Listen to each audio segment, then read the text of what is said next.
Welcome back to the channel, guys. This is Matt, Darkside Pool. Just a quick video of the notorious rainbow drill. So some of you may know I bought a new shaft off Darren Appleton about a month and a half ago. I haven't really had a proper chance to give it a good test. This was the first real sort of chance that I've got to play with it. So it's the carbon fiber nitro shaft, 11.9mm tip. And we're just having a little go at the notorious rainbow drill. Probably one of the hardest drills that you can do. It is a tough one. So overall, initial first impressions of the shaft, it's took me a while to get used to it, I'm not going to lie. But one thing I will say about this shaft is when you're on it, it hits beautifully. Very pure.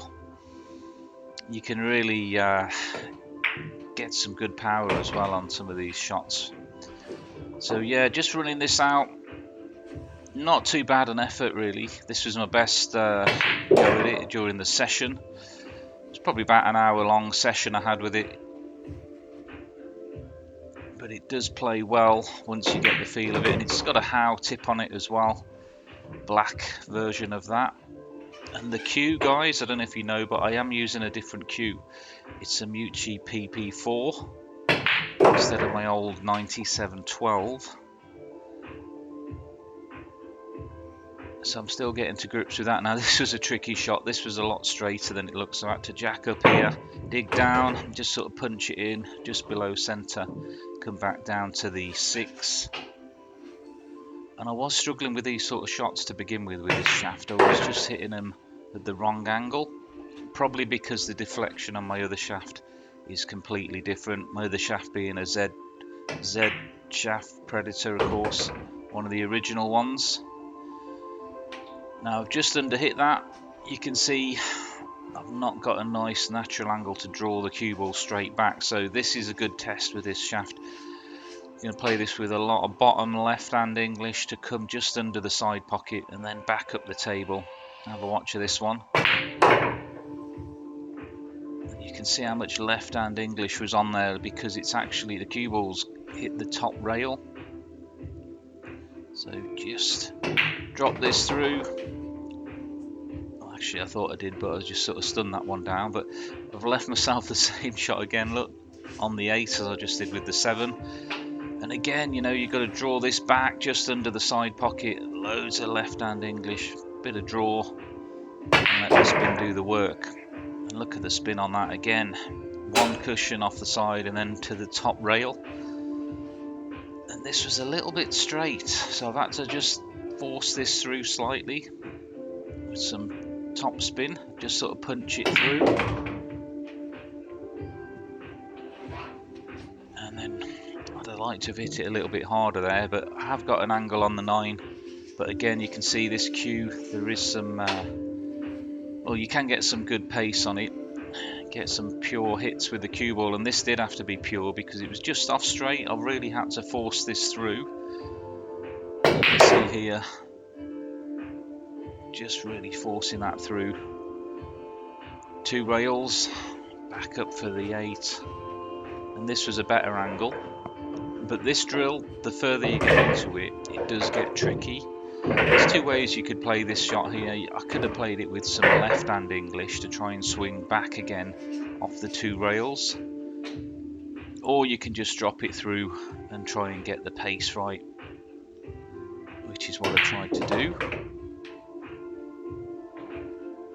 So we're looking for that same angle now. This was a trickier shot as well because it was just off straight. I think I've had to hit this one even harder than the 9 ball. But like I say, this shaft, it does hit pretty pure, and if anybody's interested, go and check out Daz's website, DynamiteBilliards.com. It's got a good range of stuff on there you can get. Obviously these shafts are one of them. But yeah, it's took me a while to get used to this shaft, but I think now I've started to get used to it. It's definitely going to pay off.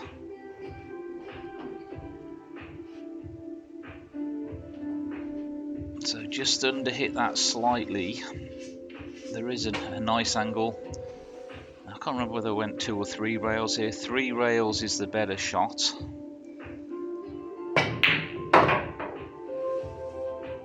There you go, 3 rails, don't land straight on the 8.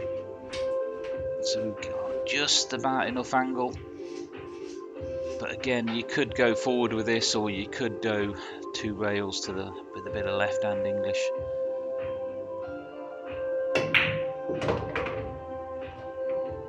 And I played that one nicely. So same again, bottom left English, 3 rails. And the reason I say 3 rails, because if you go 2 rails here, you're probably going to be flirting with the corner pocket if you overhit it. So it just takes that out of the equation.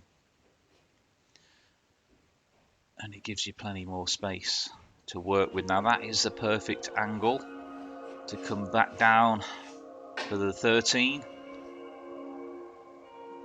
But as you can see, I didn't play it great. Now I think my table rolled off slightly on this shot. Watch this, as the cue ball comes down, that looks perfect, and then it starts veering to the left like that, and it leaves me right on top of the 13. And I did have a good look at it. I had to get the rest out to play this as well, but it was very thin. It's a lot thinner than it looks on there. But yeah, the deflection on this carbon shaft is completely different to my Z shaft, so it has took me a bit of time to get used to it. I'm still not exactly there 100% yet, but a few more practice sessions I definitely will be. But there we go, so queuing it up, trying to look at the angle. Not that I could really see it that well. I don't know whether the cue ball straightened up there, because I'm sure I hit it thinner than that. Maybe next time. Sorry to say the object ball straightened up, but there you go guys, thanks for watching. We'll be back with another one soon. I have done this drill before, go and check it out in the description to the full one I did earlier, and we'll catch you next time.